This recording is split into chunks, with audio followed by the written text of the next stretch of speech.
Coucou à tous, j'espère que vous allez bien. On se retrouve aujourd'hui pour un podcast sur l'intuition et les ressentis, hein, comment leur permettre de s'exprimer plus librement. En fait, c'est une question qui revient souvent sur le tapis, soit dans vos commentaires sur YouTube ou en privé.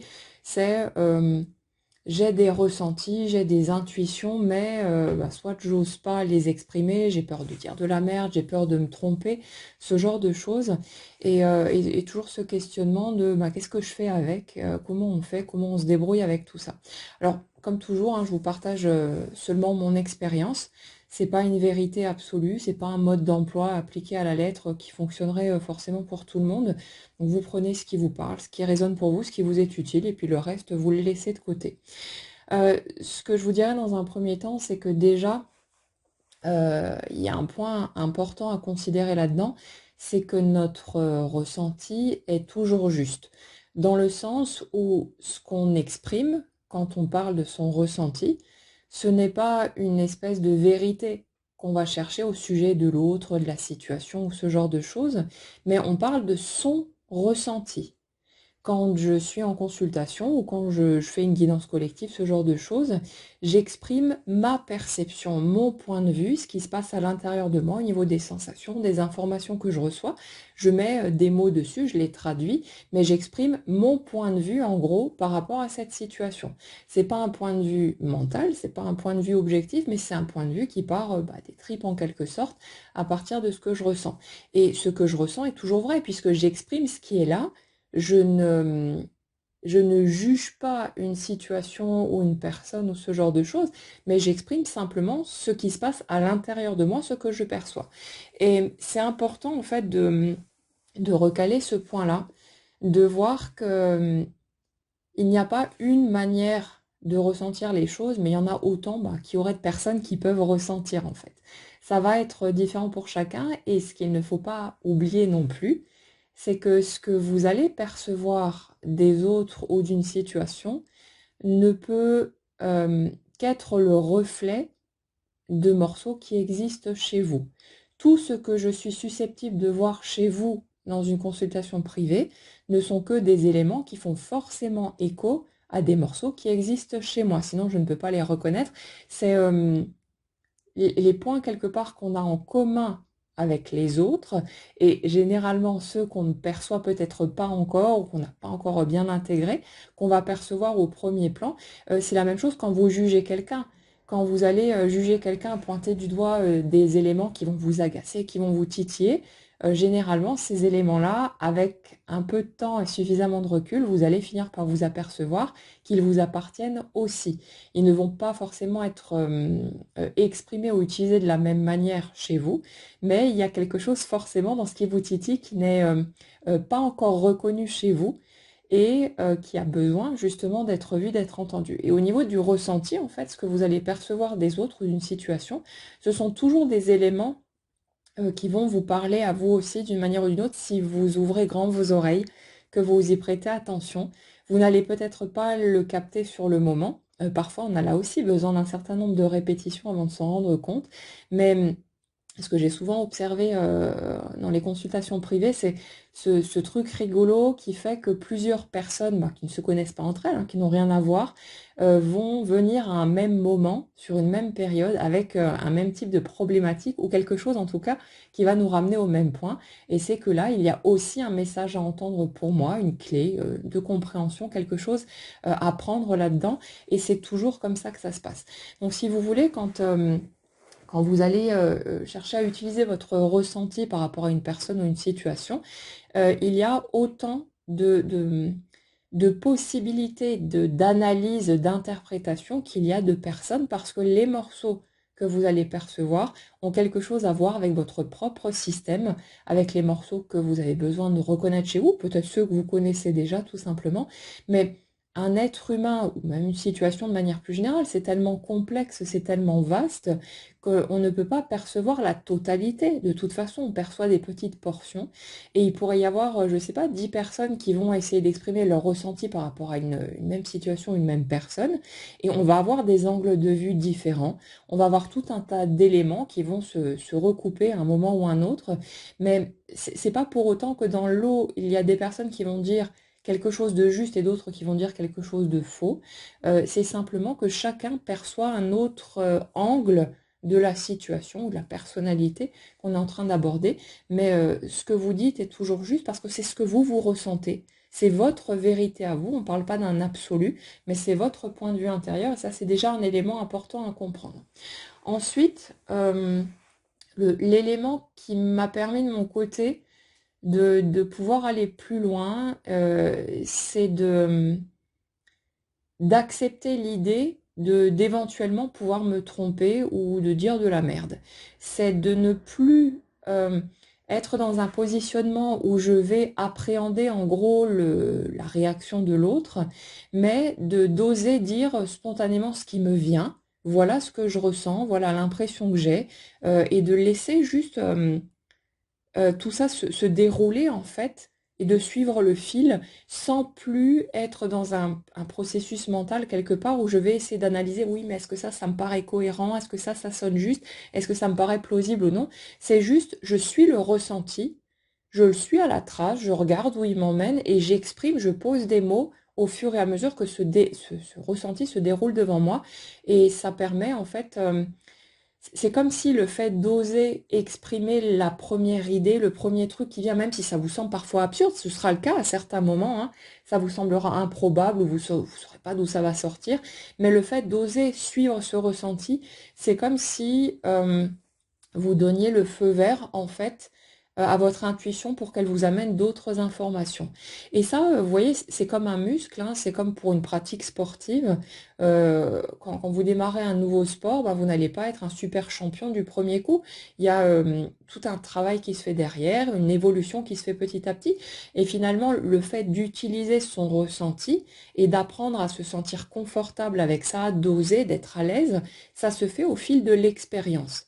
Et l'erreur qu'on fait souvent, c'est que quand on démarre une pratique, on voudrait que ce soit tout de suite clean, que ce soit tout de suite parfait, et puis voilà.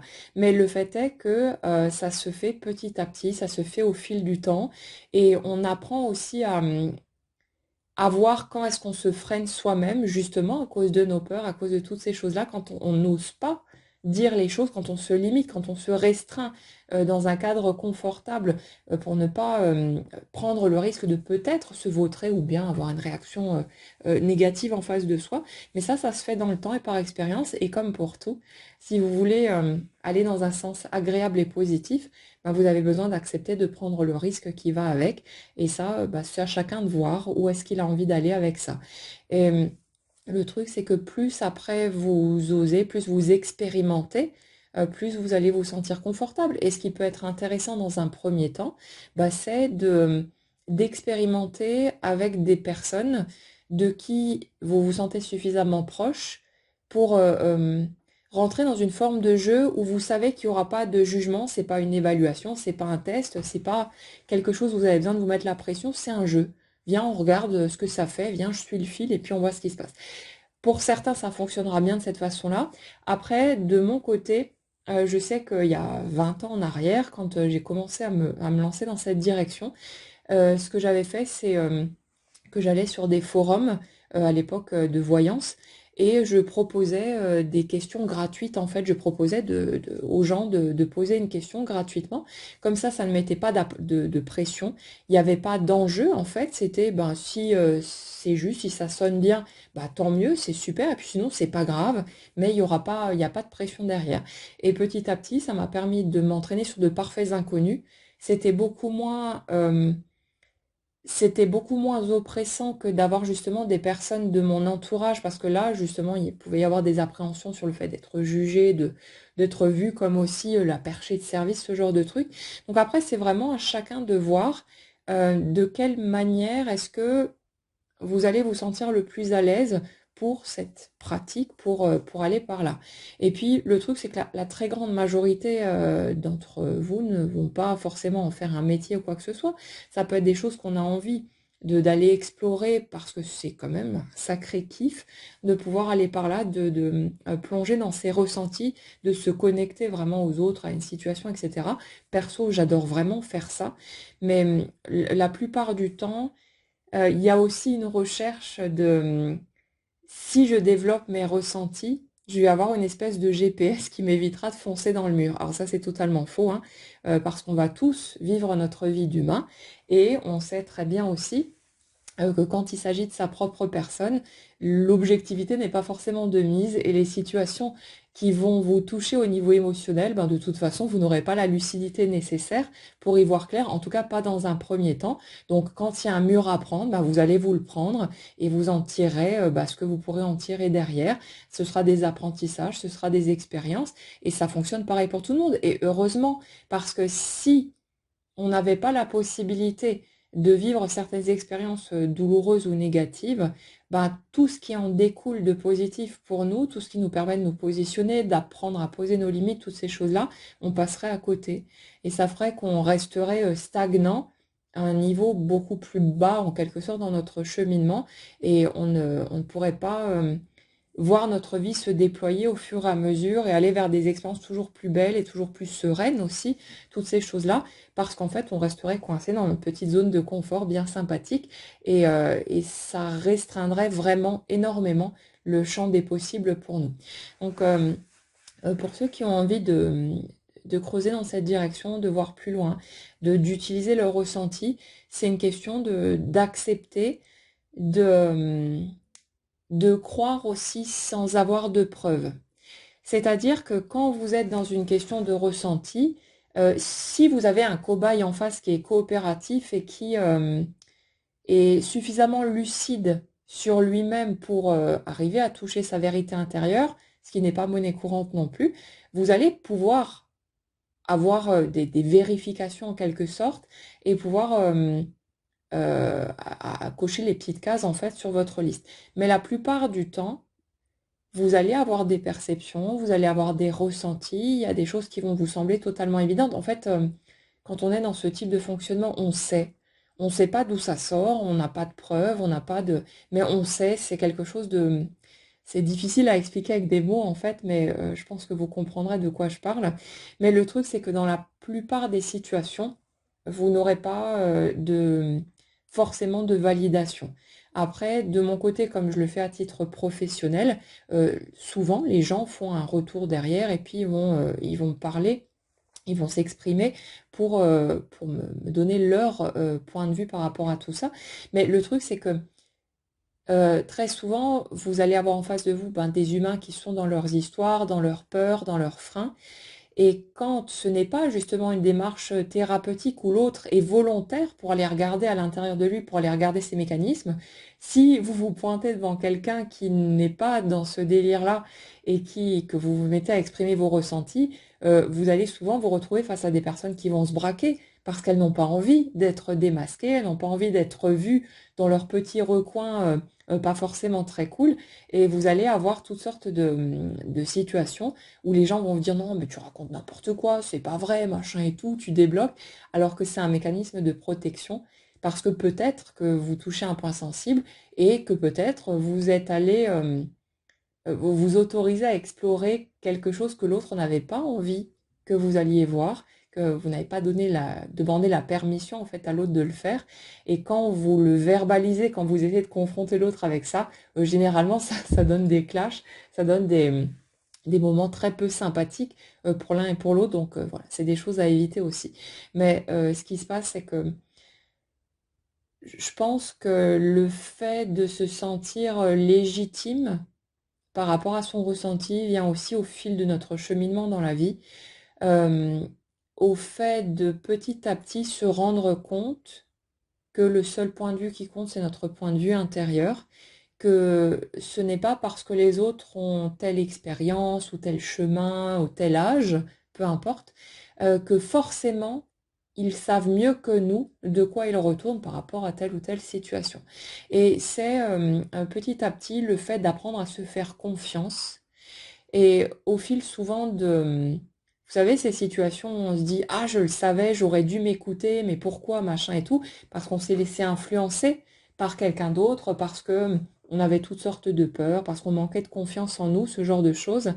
Mais petit à petit, on apprend de ces situations-là et on finit par se rendre compte que euh, le, le guide le plus fiable, bah, c'est justement ce guide intérieur, cette petite voix en quelque sorte. Parfois, hein, ce sera votre peur qui va vous parler et vous aurez l'impression de vous être trompé dans votre ressenti, d'avoir été à côté de la plaque, mais ça fait partie de notre humanité. Et ce truc, c'est que ce ressenti, comme dit, n'est pas censé représenter une espèce de panneau indicateur qui va nous permettre de contourner les moments difficiles de la vie, absolument pas.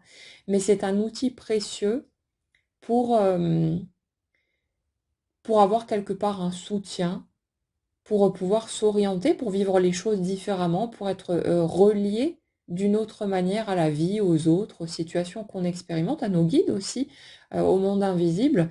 Mais ce n'est absolument pas un outil qui va vous permettre de fuir tout ce qui pourrait être désagréable ou perçu comme négatif. Donc c'est pour ceux qui sont en quête d'un développement de leur ressenti dans ce but-là, bah, vous allez forcément essayer, vous allez tenter votre chance, c'est normal. Euh, mais vous vous rendrez compte aussi que ça ne fonctionne pas comme ça, et que c'est pas votre ressenti qui va vous permettre d'esquiver les choses moins agréables de la vie. Mais pour ceux qui ont envie par désir d'exploration, par curiosité, par voilà, envie de vivre des expériences d'une autre nature, ben, c'est un joli chemin à aller explorer. Il y a plein de belles expériences à faire et qui, je trouve en tout cas, nous permet d'être encore plus reliés à notre monde terrestre. On a un peu ce sentiment que quand on va du côté du ressenti, de l'aspect spirituel de la vie, que quelque part ça nous déconnecte de la partie terrestre, mais je trouve qu'au contraire, c'est comme si ça formait un tout, c'est comme si c'était euh, une espèce d'intersection, quelque chose qui relie en fait l'un et l'autre. C'est ça qui nous permet de nous sentir de plus en plus complets aussi et utiliser son intuition, partir de ses tripes au lieu de toujours être dans une espèce de calcul, en quelque sorte de cogitation. Qu'est-ce que je suis censé faire pour ceci ou pour cela? Bah, l'intuition, vous voyez, elle va nous emmener parfois sur des pistes qui vont nous sembler farfelues. Parfois, ça va nous pousser à faire une espèce de saut dans le vide. On ne sait pas où on va mettre les pieds, on ne sait pas ce qui nous attend par rapport à un choix qu'on va faire, mais ça nous permet d'oser aussi, de voir que cette intuition est fiable et que c'est OK de naviguer avec l'inconnu, de pas savoir justement ce qui va prendre forme au pas suivant, de découvrir, d'explorer au fur et à mesure. C'est une autre manière de vivre. Comme dit, hein, c'est pas un changement qui se fait de manière brutale du jour au lendemain. La très très grande majorité du temps, c'est quelque chose qui se fait petit à petit, où on ose de plus en plus s'écouter, tenir compte de soi, et ça donne une espèce de d'osmose intérieure. En fait, on relie tous les étages de notre être, tous les plans de conscience en quelque sorte, et c'est vraiment très agréable, en tout cas c'est mon point de vue, mais c'est une expérience qui est sympa à faire. Donc, ouais, essayez de ne pas trop vous prendre la tête avec ça, de ne pas chercher à forcer les choses. Et rappelez-vous que de toute façon, il n'y aura pas de preuve, ce sera jamais du 100%, et que ça reste quelque chose de subjectif, parce que votre ressenti est relié, si vous voulez, à vos filtres personnels, à vos croyances aussi, à tout ce qui s'ensuit, et ce sera toujours un point de vue particulier qui est le vôtre, et il n'y a pas de recherche de vérité, il n'y a pas d'absolu, et quand vous gardez bien ça en tête, ben là, vous osez d'autant plus facilement exprimer ce que vous percevez, ce que vous ressentez, parce que le jugement, si vous voulez, de juste ou faux, ben, il n'a plus lieu d'être en fait. C'est vraiment quelque chose qui est devenu, qui devient hors sujet, parce que vous ne faites qu'exprimer votre vérité, votre point de vue, ce que vous percevez d'une situation ou d'une personne, et il n'est plus question de savoir qui a raison ou qui a tort, ce genre de choses. Et là, du coup, ça se détend tout de suite, ça se relâche et ça devient nettement plus confortable à expérimenter. Donc si vous en avez envie, si ça vous parle, ben, amusez-vous avec ça, utilisez-le, mais voilà, prenez-le tranquillement, sans vous mettre de pression et autorisez-vous à exprimer vos ressentis, quitte à vous planter, c'est pas grave, c'est pas la fin du monde, mais à ce moment-là, ben, faites-le avec des gens avec qui vous vous sentez à l'aise ou dans un cadre particulier qui vous permet d'oser sans être dans cette pression de oui, mais si je me trompe, on va me regarder de travers, etc.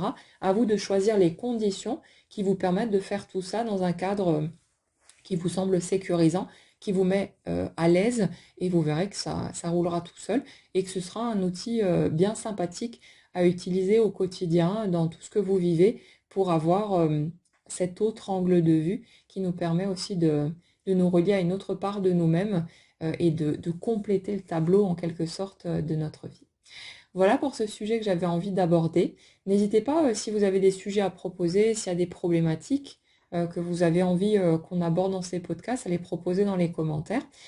Passez en tout cas une très bonne journée, prenez bien soin de vous et on se retrouve très vite.